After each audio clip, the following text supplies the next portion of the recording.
Danger. This podcast is like a round of shots with your favorite drinking buddies. Wild, unpredictable, and bound to leave you laughing till last call. Your episode starts in 3, 2, 1.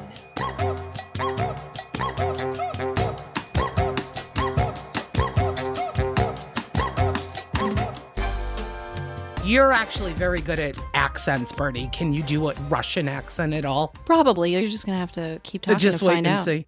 I'm going to stick to the one really bad accent I can do, which is my natural one, and really try to forego any other accents for this episode. So we'll leave it at me parking my car in Harvard Yard and call it a day. Oh, Perfect. fuck, you actually really surprised me with that. For a second, I was like, oh my God, you're going to do an accent? Nah, we're going to No. stick with the natural one.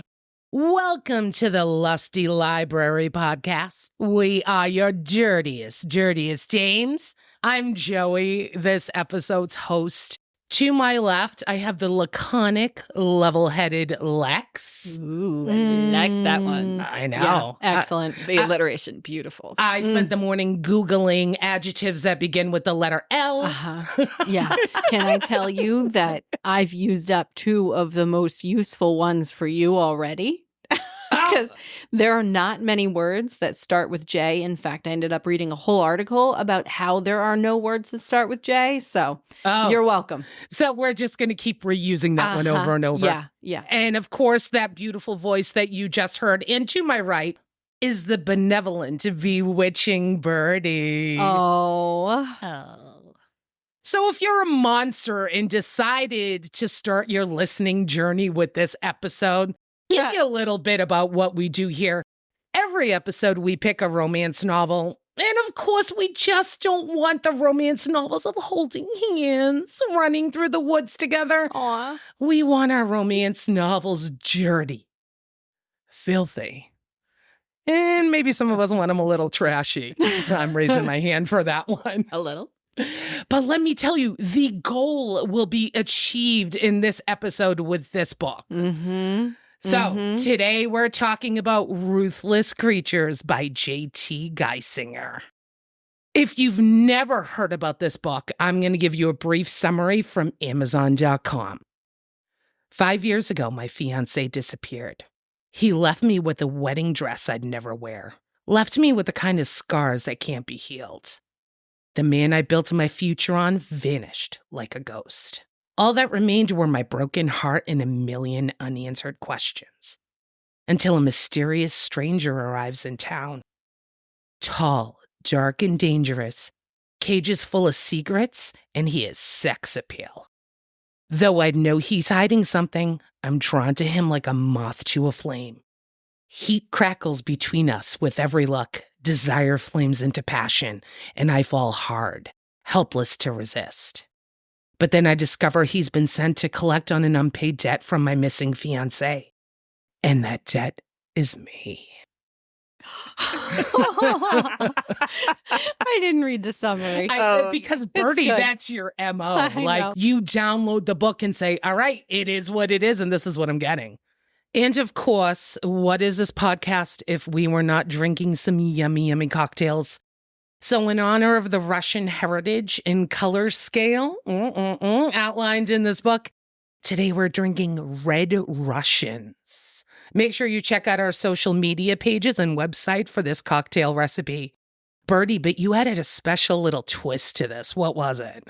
Well, yeah, but can I just tell you what was going through my head, which is that you have mentioned what this drink was 16,000 times to me. And it only was this moment that I was like, oh, it's a red Russian, not a white Russian. Like it's there's white Russians and this is a red Russian. Duh. There's also You're so Black cute. Russians. Really? Yeah, which is without the cream in it. Yeah, there's so many. So this was originally a 1-to-1 vodka cherry liqueur. Sure. We topped it with Sprite, and it's way better. I just did seltzer and it was Yummy. Yeah, it was definitely way too many booze for us to be having while we're trying to record a full conversation about a book. Well, maybe not. I don't know. I mean, that is kind of the whole like situation with us sitting here. Yeah, I don't think our listeners But- want to hear us drooling and stumbling all over the place. Somebody's maybe they thing. did. Loosens they things did. up. Loosens things up. We'll Anyway. see. If you want to hear Tasty. more drool, throw it in the comments, folks. Tell us all about it. We'll start off every episode with a shot going forward if that's what you want. Yeah. I don't know how you hear drool, but I guess you can. Yeah, it's pretty Yeah. gross, actually. So let's start talking about this book. So, female character, Natalie, aka Nat. What did everybody think about her? Yeah, I liked her a lot. She had a nice arc to her. Mhm. When she started the book, her butthole was really tight. When she ended the book, her butthole was really loose. Loosey goosey. I cracked myself up. But seriously, though, yeah, no, I liked her. She's an artist. She's kind of cool. She's a teacher, but she's fucking hilarious. Yes. Yeah. This is actually one of the few books that I was laughing out loud so much. So at first it started a little heavy-handed. It started a little cheesy for me. And I was like, oh boy, she's really trying really hard to make this funny. And then it snuck up on me and I was like, oh, I'm really laughing now. Well, I think Sloane really was the extra dash in there Yeah. of cheese, but it was fun. Well, yes, but their banter. Yes. Their banter is is what's good. up. The banter was the A game of this book. Yeah, this is one of the things I highlight everything that's funny in yellow. So there's a lot of yellow. That's kind of how I get a good like vibe of like how things are tracking. There's also a lot of red. Yeah. Ladies, there's a lot of red. But their banter is amazing. They sit down to have drinks and they're like, okay, we really, really should order some food. And Nat's like, are you paying? Because the guac here is $10 for 2 tablespoons and I've heard I'm cheap. And I That's just, something we would absolutely Yes. say. Absolutely. I just liked the way she was like, I've heard I'm cheap. That's when I was like, oh, I'm in. Yeah. I'm chuckling, and they're funny and they're good. They're supportive, friends for each other, bestie Sloane. Again with the name Sloane. This Oh, this is second book second with it, book. yeah. Yeah, What is second up Sloane. with the name Sloane?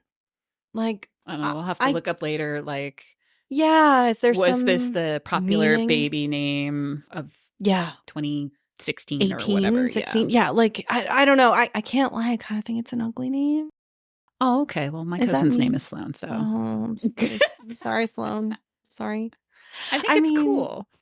I think that that's why these authors are using it, is because a lot of people think it's cool. And maybe it's just me. I'm an asshole.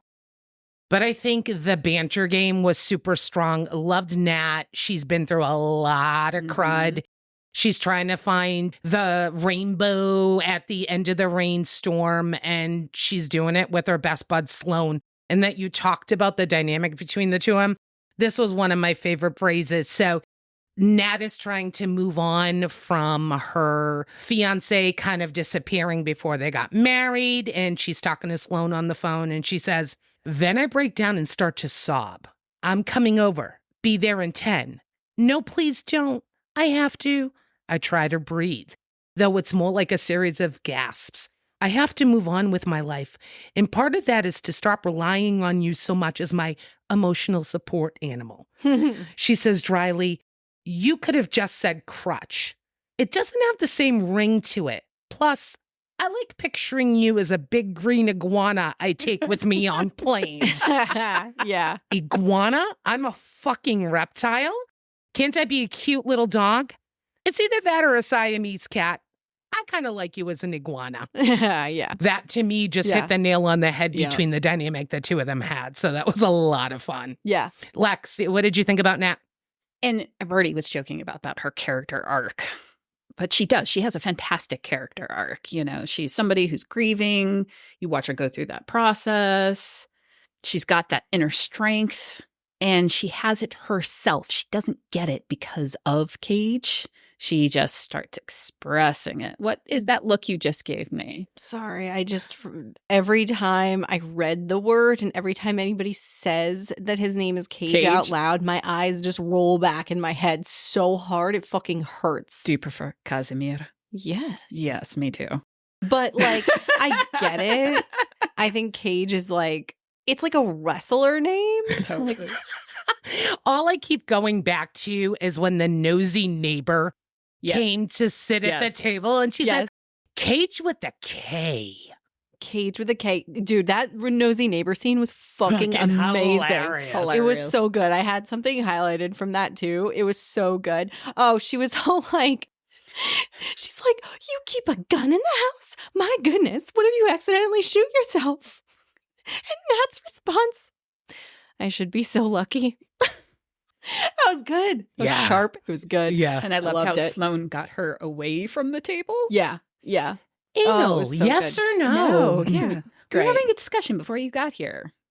Chekhov's anal. But I can't remember what is like the whole movie thing where it's like Chekhov's gun is the movie thing that people do. Where like if you see a gun at the beginning of the movie, chances are somebody's going to die by a gun at the end of the movie. So my husband and I, what we're always doing is saying Chekhov's literally anything. So I'm going Chekhov's anal. Nice. Because it was in the first chapter. I immediately was like, Chekhov's anal in my head. You're like, it's going to happen. Yes, we haven't been getting good smut in the last two. And I was like, yes, they're already joking about anal. This book covered a lot of different smut. A lot of ground covered, yeah. A lot of holes covered. So what did we think about the male main character, Cage or Geissinger? Oh my God. So hot. Tall, dark, and brooding. Yes, so, please. Yeah, I mean, I'm definitely like mafia complex, like love the power. So like when we found out that he was in the mafia, of course, at first I was just like, thank you, Joey. Thank you so much for this gift. What a gift this book is. Oh my God, I'm so excited.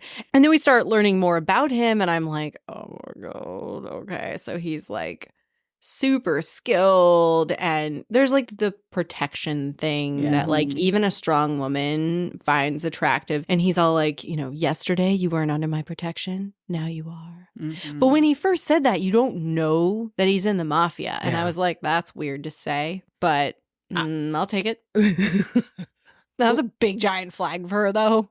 Okay. So you were like, yeah, thanks, Joey, for picking this book. I'm like, all right, I signed up for this podcast. I said I would read all the things we agree on. Mafia is not my thing. I'm taking one for the team. Here we go. Oh. 4 books later. It got you too, didn't it? It did. It got you too. And we've talked about this before. Joey, you love a good alpha male. Mm-hmm. It's not that I don't. It's just usually they're so cardboard cutout written, and it's hard for me to get into that. So, but I do like the way JT wrote Cage. Yes, he's dark. He's brooding. He is domineering, but he lets you in, and she writes it so you see the cracks and the vulnerability, and there is the give and take. You know, it's a thing for me about doms where like most people think like doms are all about, okay, they're going to tell me what to do. And, you know, there's the power play.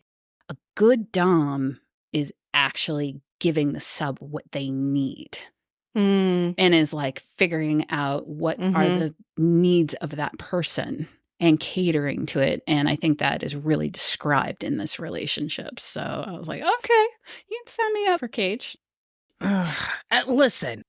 He was big, brooding, dominant, dirty, funny, possessive, smart, and then a sweet, cuddly teddy bear. Yeah. To Nat when no one else was around.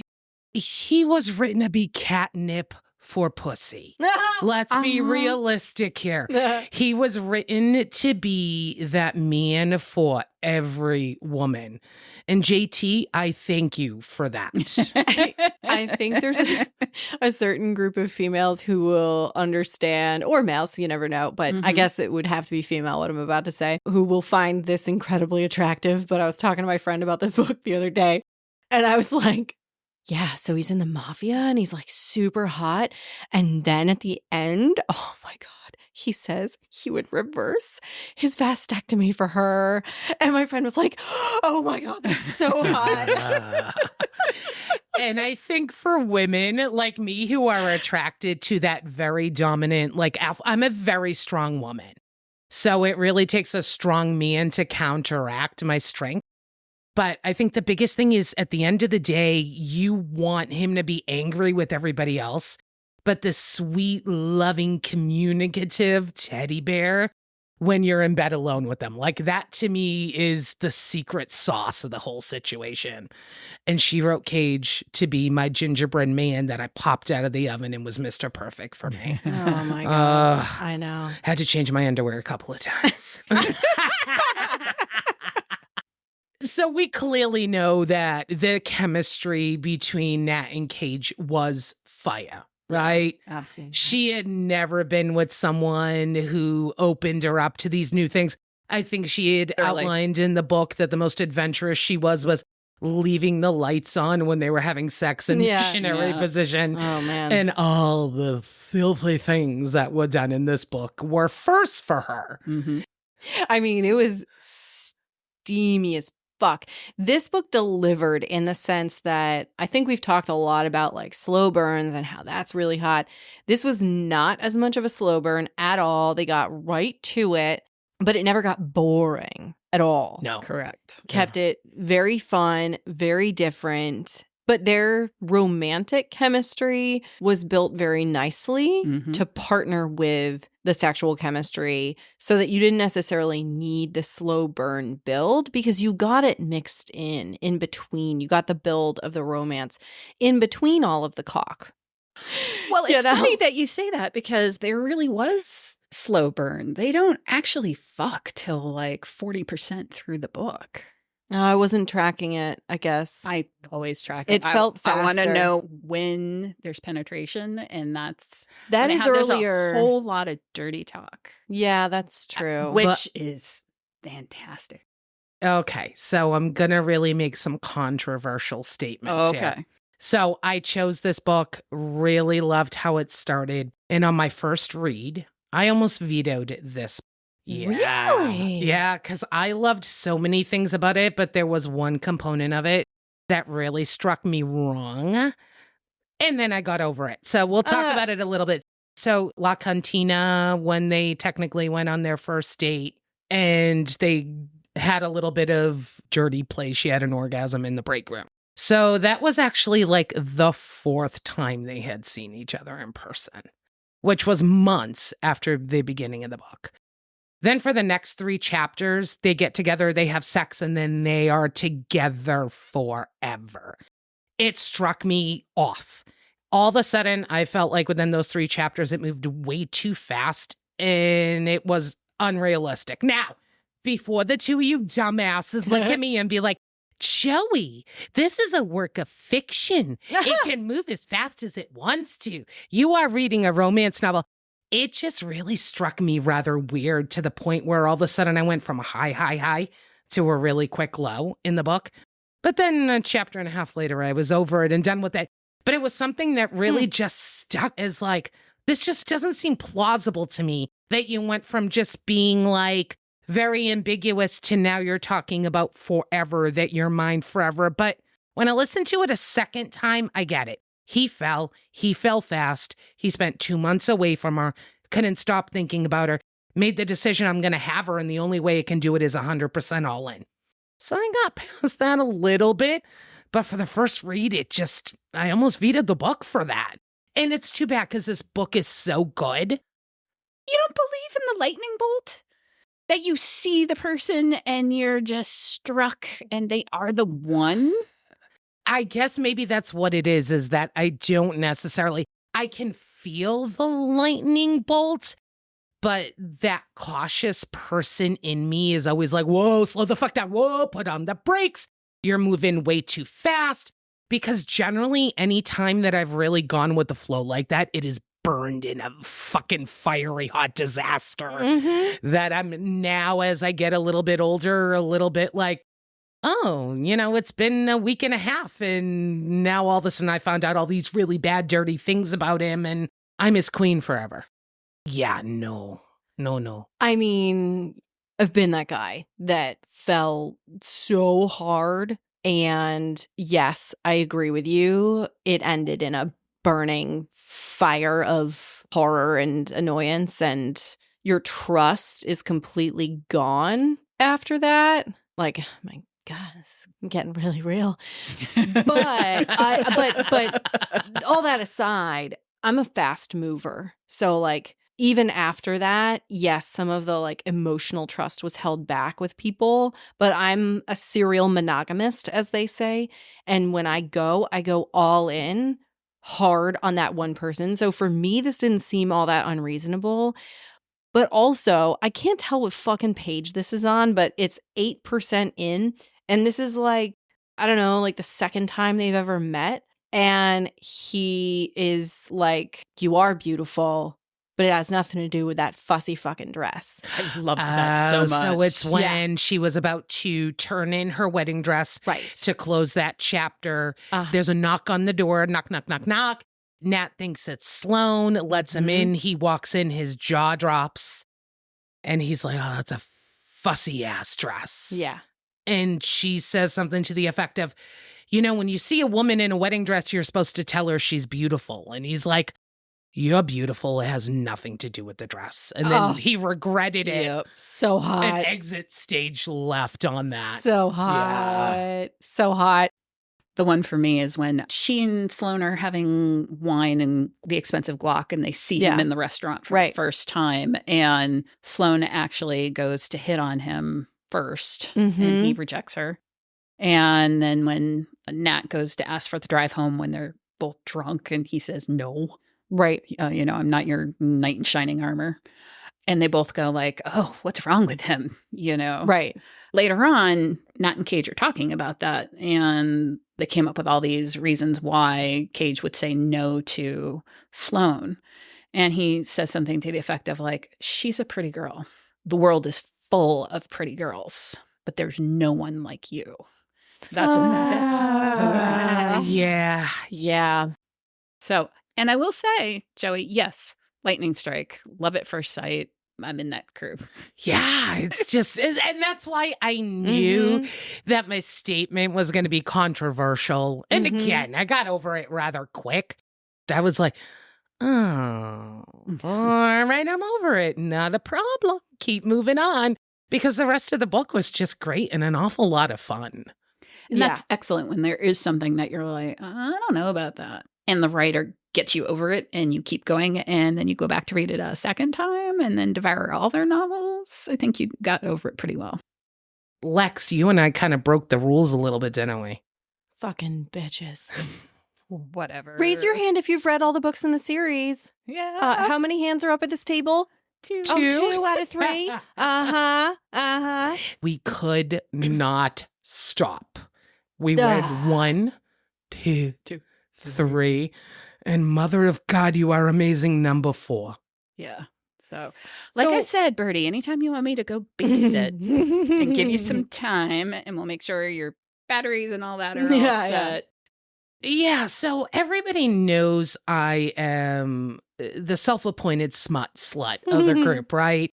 And current count is 795 for those of you that are tracking. Oh, my God. And this was my first experience with JT. I'm like, where has she been my entire life? Yeah. The way she writes, the things she says, the humor. Yeah. Oh, I love a good, funny book that is filled with really good smut.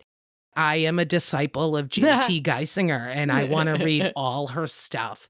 And I want to give you an example of her writing style that I really loved. They call him Reaper because of all the terrible things he's done, but he's still a man just like any other. He grieves, he bleeds, he's made of flesh and bone. And he's been alone since he was a boy with nothing to sustain him but terrible memories.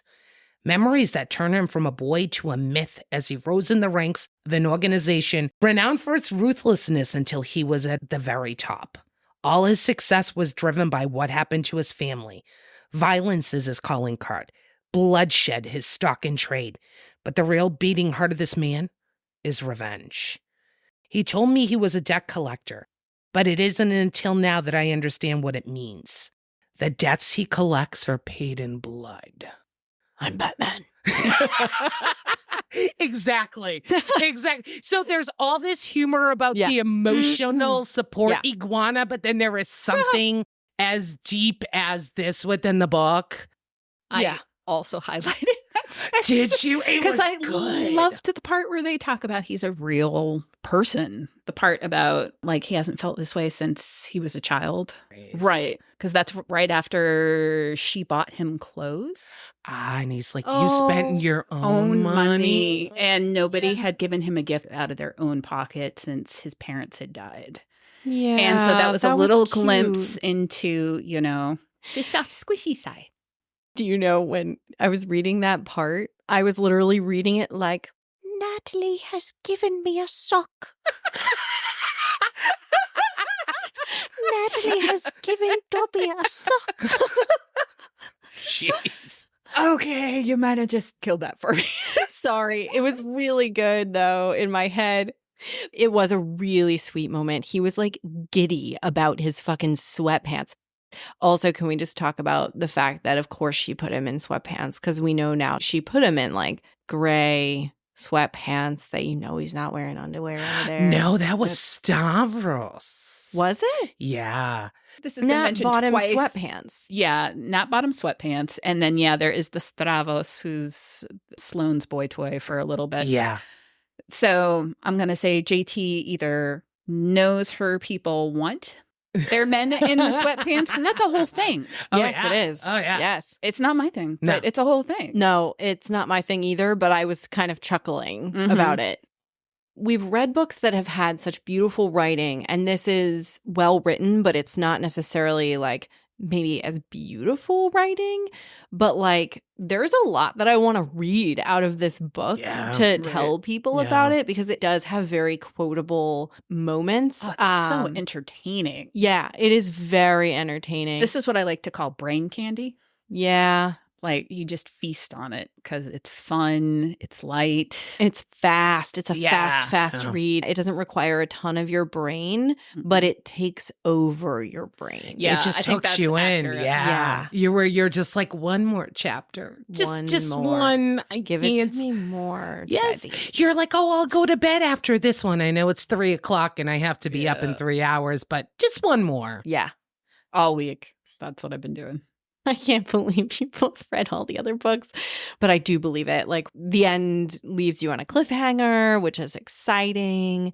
And you're like, oh my God, what is going to fucking happen now? Oh, the damn epilogues. Yes. Oh, Yes, it's the epilogue that really went me going, well, what the fuck? Well, I need to know what happens. And I'm a very instant gratification type of person. So when I start a book, I need to get to the end of it because I need to know what happens. Good, bad, or indifferent. I just need to know what happens at the end.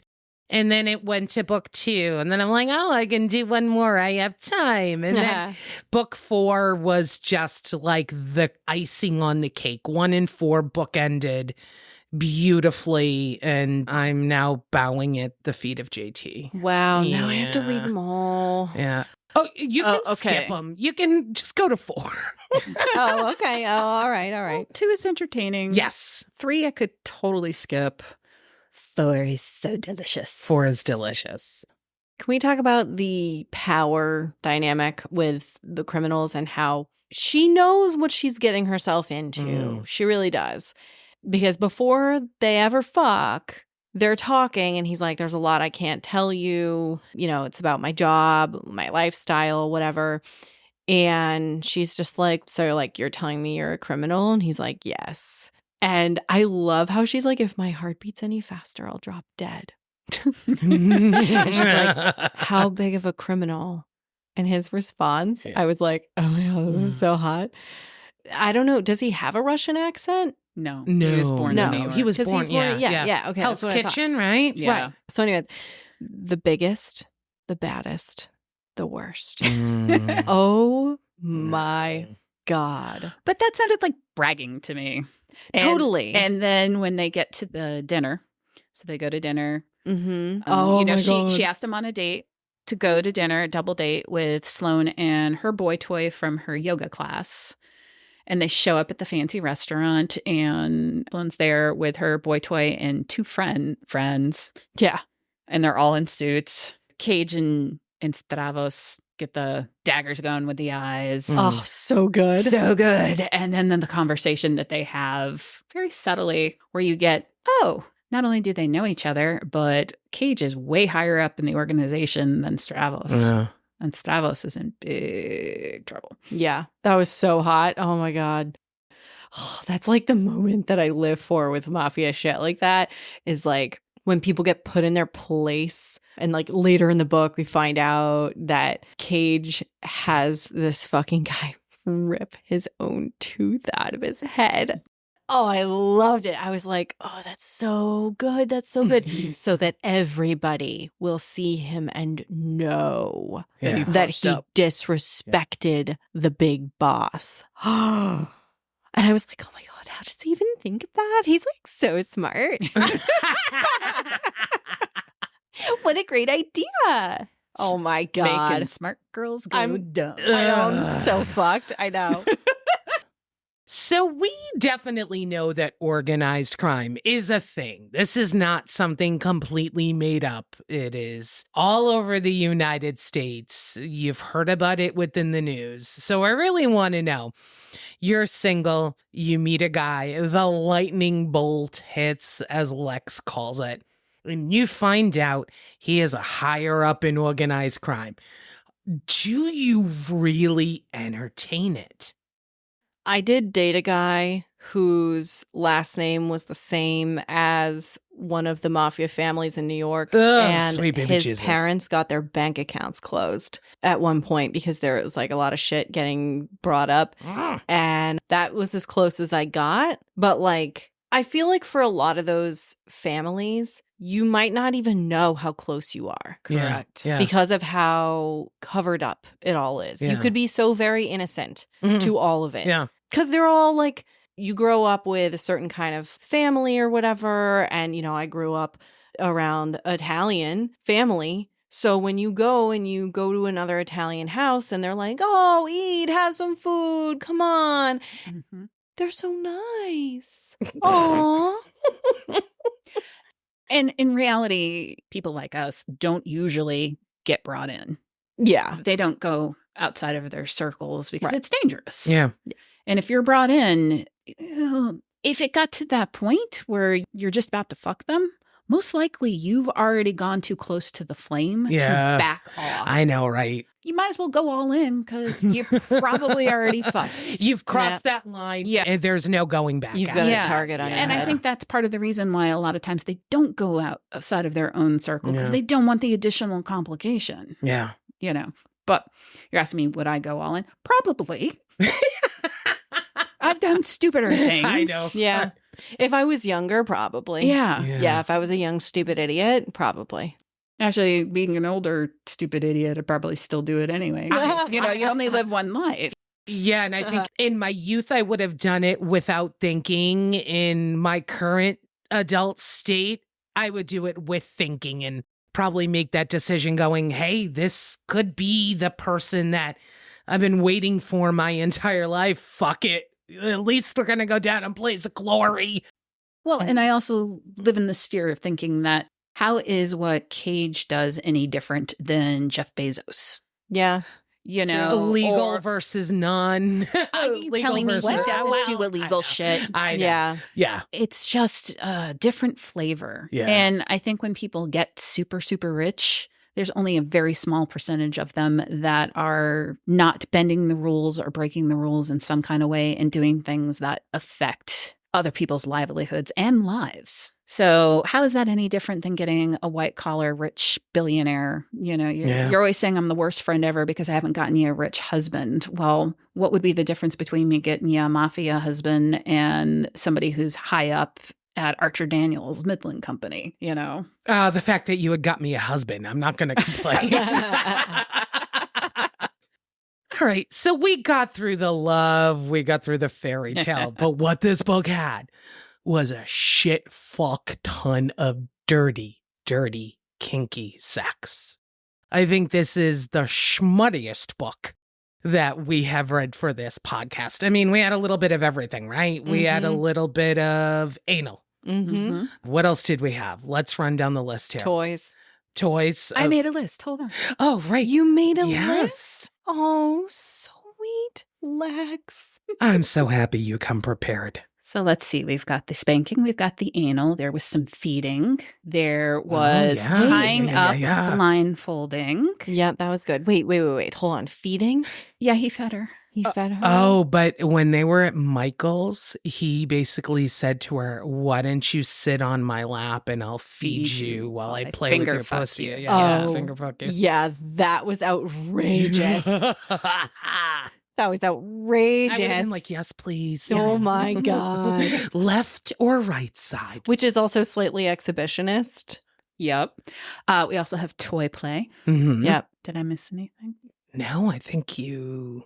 I had to make sure I wasn't getting Well, things off of the other books. Did 'cause- we talk about just general like dom sub No, like- we didn't. relationship communication style? Yep. Because I think that was a little bit more prominent in this book than Yeah. a lot of the other books we've read. The color system. He really wanted to make a safe environment for her to explore all these new things. So they created a color system, right? That was Mhm. just pretty easy and basic, and he would consistently check in with her with the colors. So green is full throttle, baby, gun it, keep going. Yellow is, caution, we're hitting a weird level here. And red is stop. And if she had ever gone and said red, he would stop everything to make sure she was safe and Which he did. comfortable. Yeah, She called it once. once. Yeah. Mhm. And I think yellow once. Yes. But she was green. She was Mhm. good to go. When did she call it red? It wasn't that they were in the middle of doing something. He threatened her with something, and she said something to the effect, "There's nothing you can do to stop me." And she goes, "Yes, I can." Red. And she just I think it was spanking. She really had an adverse reaction to being spanked because she related it to being like a 5-year-old being put over somebody's knee and whack, as a whack. degradation. Yeah, kick. for doing Yeah. something bad. And then she liked it. Yeah, she did. But I loved that it didn't happen until she spanked him first. That Okay. was fun. Okay. With That was the fun. hairbrush. All right, and that's beautiful. Oh. That's a great place to talk about it. Did you find the fact that he was getting spanked with the hairbrush hot? No. yes. No. Yes. No, not for Yes. me. I thought it was a bit awkward. Oh, no. No? I I understood. love being a tiny little person and dominating a big mountain of a man. I like that too, but it's not spanking that does it for me. Yeah, not spanking either. I don't know what it would be, but spanking, it's too like oh little baby, I want to spank you. You're so bad. So maybe this circles back to the big question is, do you enjoy being spanked? Occasionally. Yeah. To the degree that it was outlined in the book. No. Like, I mean, but when I was reading it, I was like, whoa, I mean, that's like, I can feel it. Like, I can feel the sting. And yeah, okay, I guess it's hot. Well, I think they But- did a good job describing it. I think Yeah. the part that they missed is that it's a physical reaction in your body when you get hit with that, and then your body releases endorphins.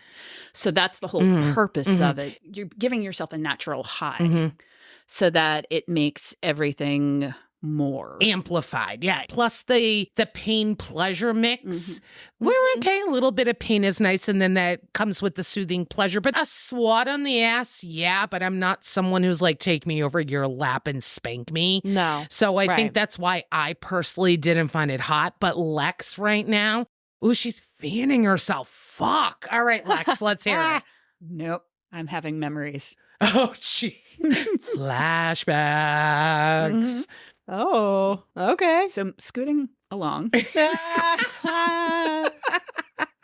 I need to go back to the whole, then come sit on my lap and let me finger fuck you while I feed you dinner. That is so wild. Yeah. But does he actually do it? No. She He just she says it freaks to out. her. That was so bold of him. So that, okay, going back to what you were saying before about how they jump in really fast, Uh-huh. that statement stuck out to me because I was like, excuse me, sir. Well, that's what she did. Right, but like, it's so bold. Like, it's insane. I mean, she does say to him after he says the, like, you know, while I feed you dinner, whatever, She goes, "It must be all the champagne I've had. There's no possible way you just said that." Which I thought was a great response. But she didn't just go, "Oh my," and storm out. And she had never even heard dirty words like soil and trash. And she just had found it that he was just like, made it crystal clear to her, "I want you. Come sit on my dick, baby, and bounce." It was just fast and real aggressive. And it wasn't even that. Like, so he was making his intention clear. Dirty motherfucker. Love it. It was just how quickly that they spinned in that cycle. That is kind of what got to me. So he knew that she was in, but they knew that they were going to be like into each other.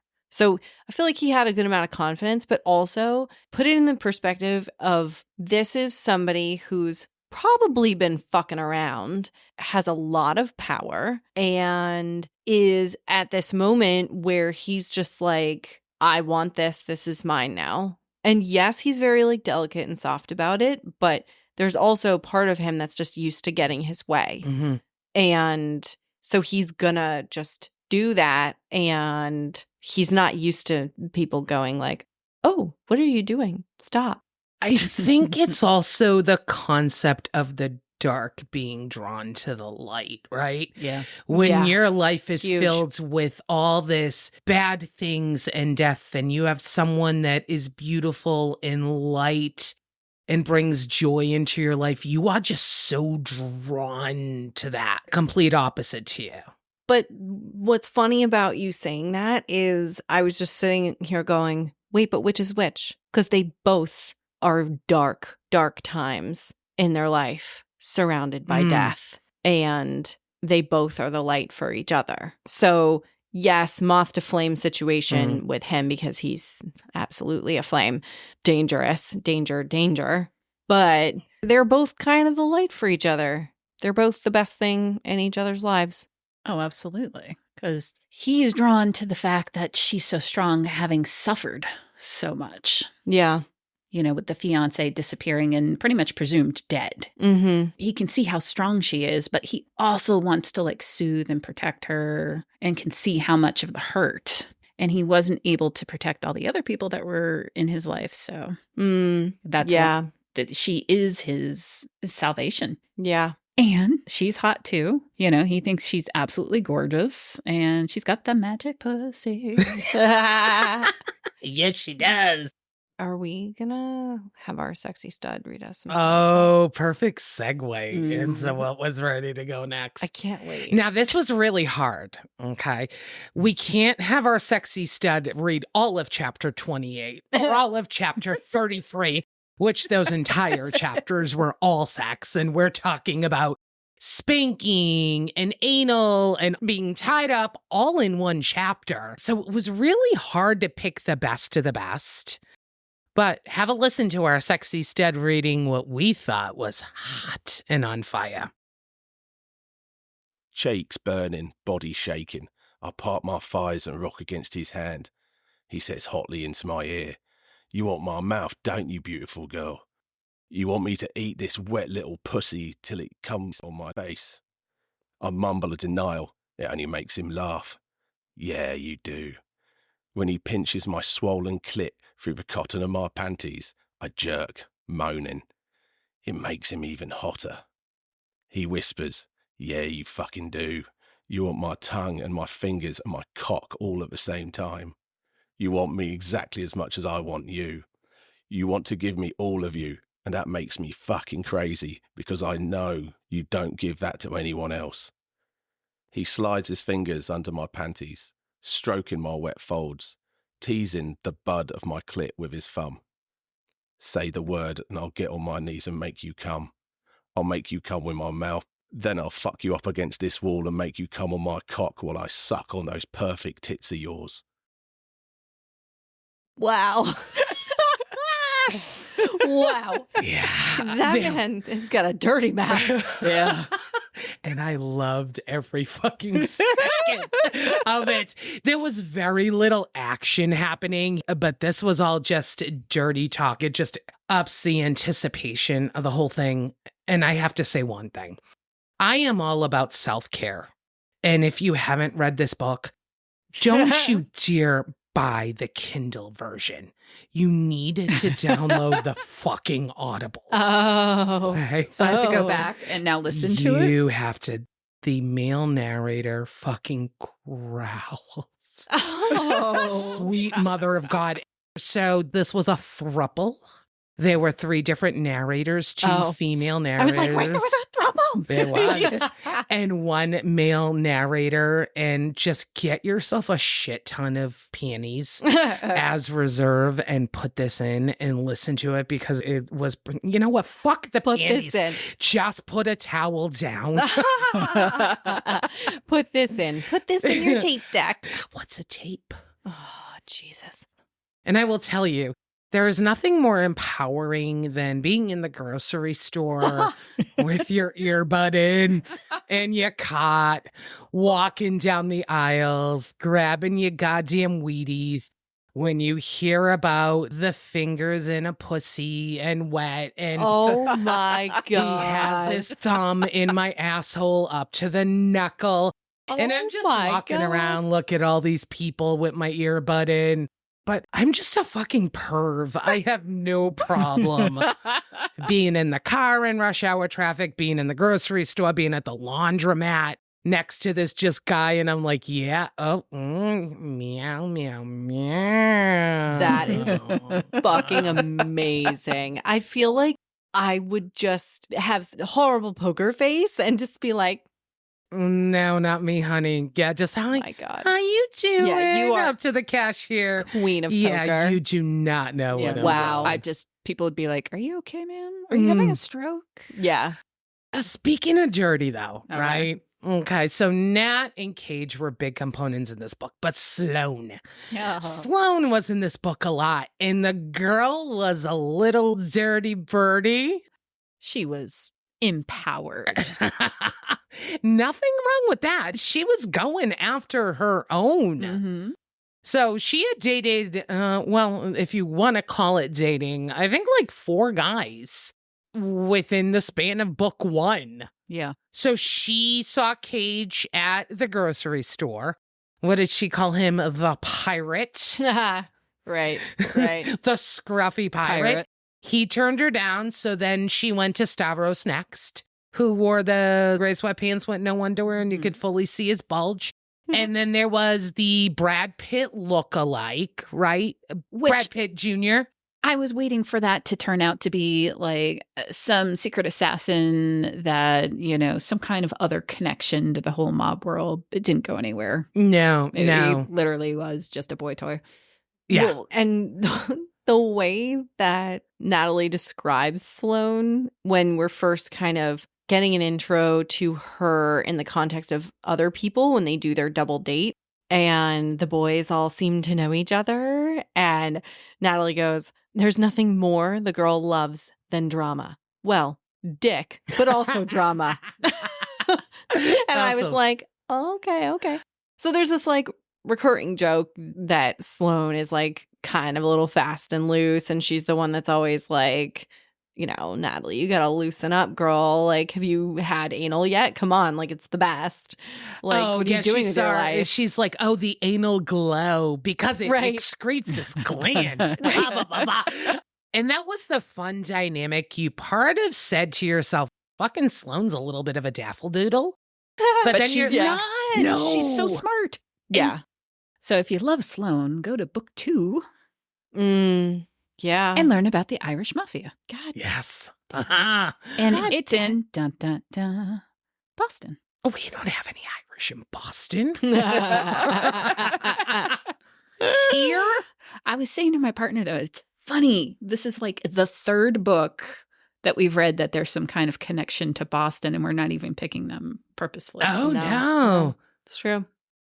Oh, there's so much more about this book that I want to talk about. Yeah, there right. really is. Come like, on, there's give it to so us. Much. What really got under your skin? What was I don't good? know. Well, okay, so there's a lot. Okay, so first of all, I highlighted a lot of things. A lot of it was very funny, which I enjoyed a lot. What? A lot. You just said a lot, like 6 times. I know. I enjoyed a lot of the things. But I think one moment that was really cool that I thought was just fun that tied everything all together is when they first meet Davros and the boys, and they're all hanging out the cantina. They start talking about Cage's paraphernalia on his body because Sloane is like, yes. oh, Cage, your rings are like so cool. And he's like, And she's just fucking with him. she is, but he's also just like, girl, you are bad news bears. Like, you're trouble. So they start talking about the Memento Mori ring. And I thought that was super cool. It's like, remember death. And I love how it's just setting the stage for the tension in the room to just keep going up. Because now they're literally talking about death. And like, I feel like the three like dumb youngins are just sitting there like watching him talk about how death comes for us all. But I love how Nat got super anxious about the conversation that was happening, and she started to babble about the history of Memento Mori and how it was shown in art. It was just kind of like, that was the moment where she's like, oh, and this, and signified by that, and it was her world. All like the tattoos you have on your body. It brought it back to her world. Yeah. Like, she was just like, oh, yeah, you know, it's supposed to be a motivator to lead a meaningful life. And it created a major art movement and blah, blah, blah, blah, blah. And she's like, you know, skulls, decaying food, wilting flowers, bubbles, hourglasses. I actually learned a lot. And I wanted to like go back and like read more about that whole Memento Mori. I was like, oh, yes, all ringing a bell from art history class. When she said the thing about like, yeah, all the same symbols you have tattooed on your body, I was like, but you've only seen his arms. He was shirtless. He was shirtless. Oh, right. When he was shirtless. Womp. Yes. Womp. Right. Yeah. He was shirtless. And I'm like, okay, so now they're sharing this little moment. Yeah, because I think she had seen the stars on his shoulders. Yes. Yeah. On his shoulder blades. On the shoulder blades, and she had asked what that was, and he had said high ranking. And that's when she realized, I think at that point, that he was up there in the Russian mafia. Yeah, she knows he's in the mafia from that very moment. Mm-hmm. She's like, excuse me for a moment. He goes running for the bathroom. Yeah. Lex, I found, I think, the quote that you were searching for earlier about the moment where he's super vulnerable and like he hasn't felt a certain way for a very long time. Mm-hmm. I think it's this part that I also highlighted where they're talking and she's like, I love you, bossy man. You're my life now. Come back to me soon. The writing is from his perspective. And he says, I have to disconnect without answering. I can't, because for the first time since I was a boy, I'm fighting back tears. Yeah. Oh. But there was so gooey. I love it. So much vulnerability. I have another one that's kind of like that. They're talking on the phone, and this is from Cage's perspective. She must hear the longing in my tone, all the longing and desperate need, because her voice grows worried. Are you okay? I answer truthfully, no. Her voice rises. What's wrong? I left something in California. What? My heart, baby. My cold, dead, worthless heart, which didn't even beat before I met you. I love that line, except I don't like the baby. I don't like baby. Really? Oh, no, I'm a sucker. I'm a sucker for it. Okay. Yeah. I think it depends the inflection you use. I think I'd like to hear your audible narrator growl out the word baby. Sweet mother of baby Jesus Christ. That quote, though, yes. And where she goes on to say, well, you know, you took my heart with you. Yeah. It's like the whole exchange. Oh. Yeah. Yeah, we're a sucker for the mush and gush, aren't we? I want equal mush and gush and dirty fucking. Yeah. Well, and this is the book for you. Yeah. How about we play a little game, Addition with the Dames, before we get into our ratings for this book? What do you think? I'm like, why are you looking at me? Birdie. Birdie's asking the question today. What do you got? I always want to just ask a question that's not on our list. And I feel like we need to address the question that was asked in the book. Anal, yes or no? Okay. Wow. Okay. I know that's a bold one. You don't have to answer it. Completely You don't have to answer it if you don't off want script. to. I know. Yeah. So anal was very big in the entire series. I think all 4 female characters had anal sex in the series, if I'm not mistaken. Making this face because no. What book do you think it was a no-no? 4? Oh, she did. She did? Huh? Yep. Okay, I'll have to go back. Yeah, go back. When I get home, I'll give you the page. That's what happens when you finish a book at 2:30 in the morning. So for me, play yes, full on anal no. Any time that I have had the full-blown experience, even taking time, it wasn't enjoyable and pleasurable for me. I couldn't relax enough. But you want to put a finger in there up to your knuckle, I'm game. Go to town. You know, and I think a lot of it has to do with how well endowed is that individual too, right?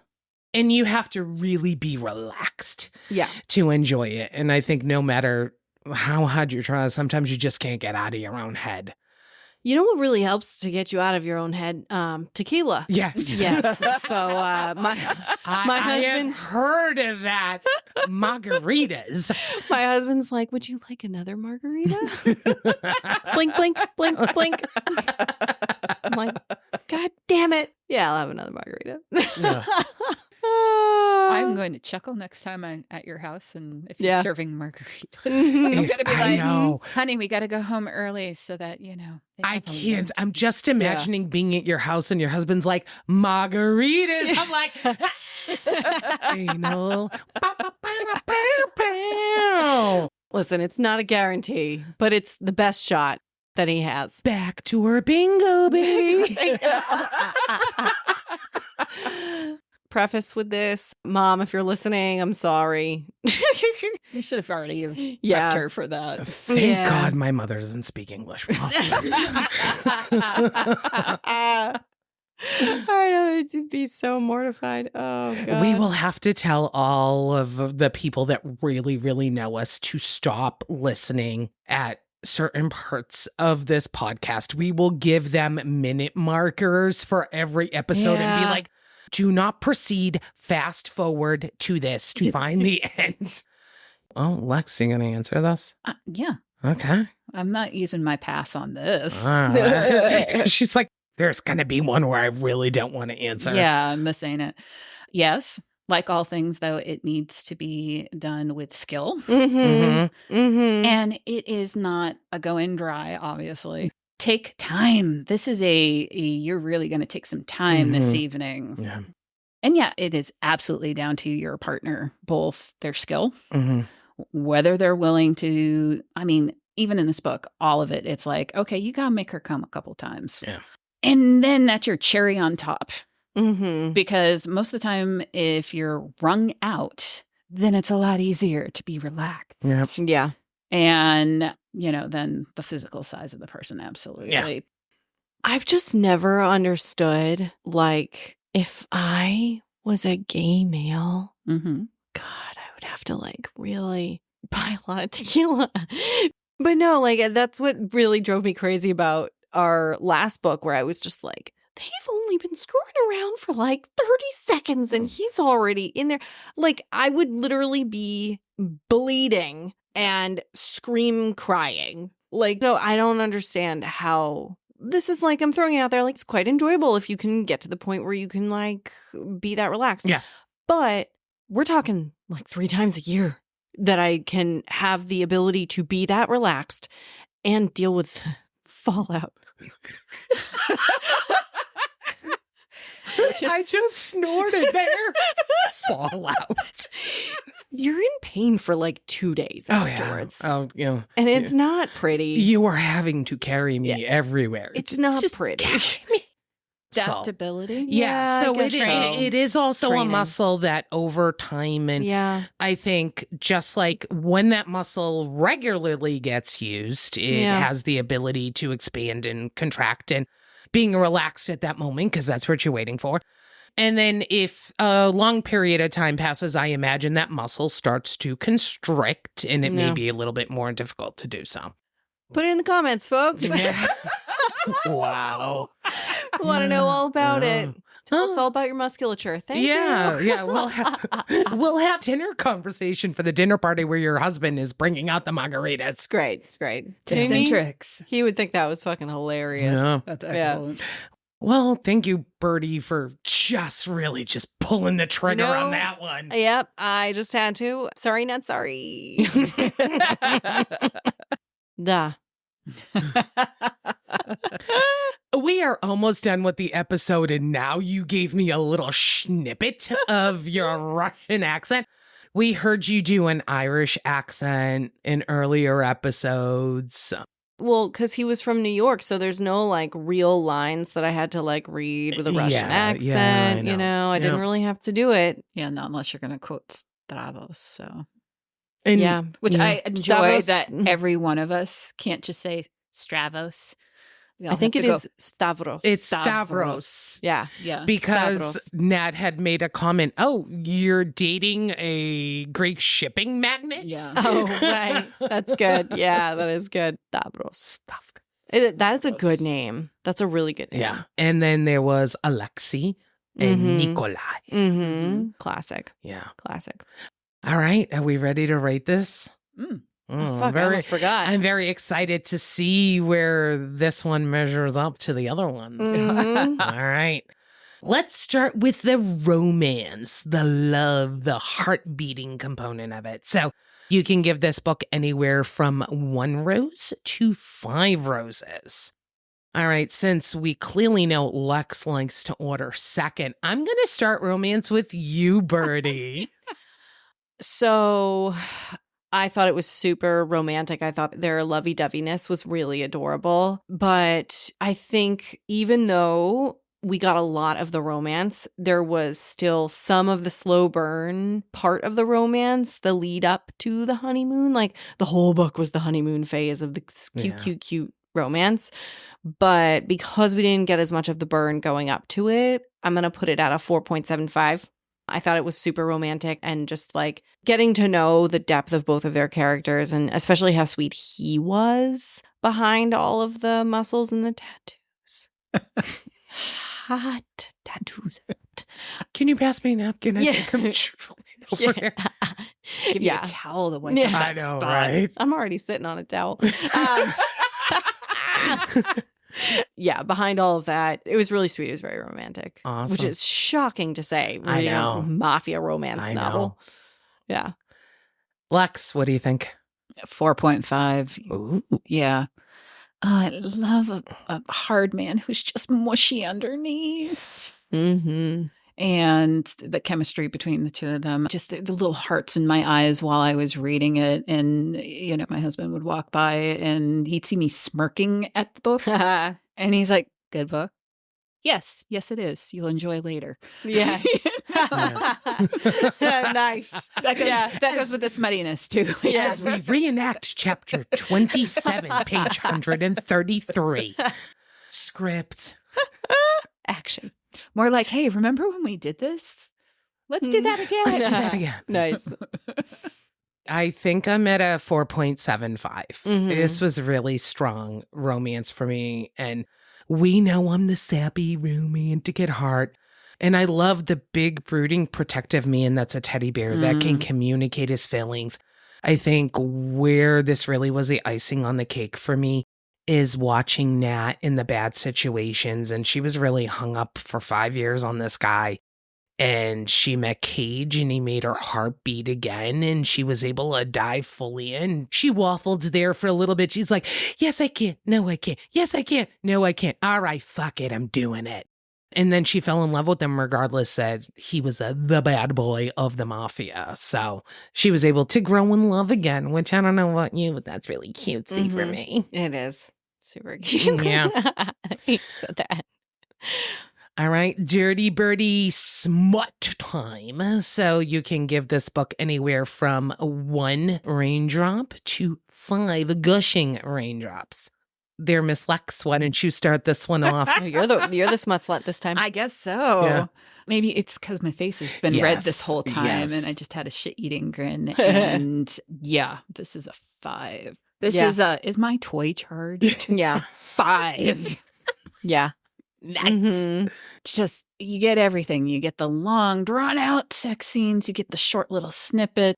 I think the best part is that it communicates how hungry Yeah. he was. Like, Mhm. oh, God, yeah. Mhm. I'm speaking for me, but I think I speak for other folks that you want somebody to feel that like hunger for you. Yes. Yeah.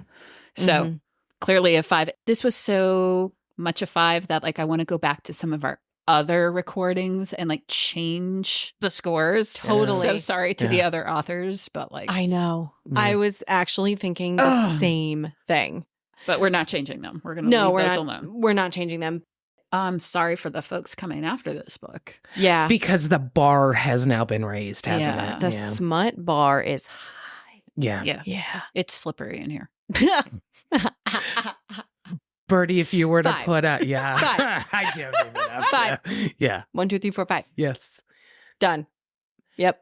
This book for me and Smut was a 5, and I feel like we got stamps in our sex passport. All right. Because it just covered everything. So we're talking anal, get a stamp for visiting that. Being tied up, stamp for that. Toys, stamp for that.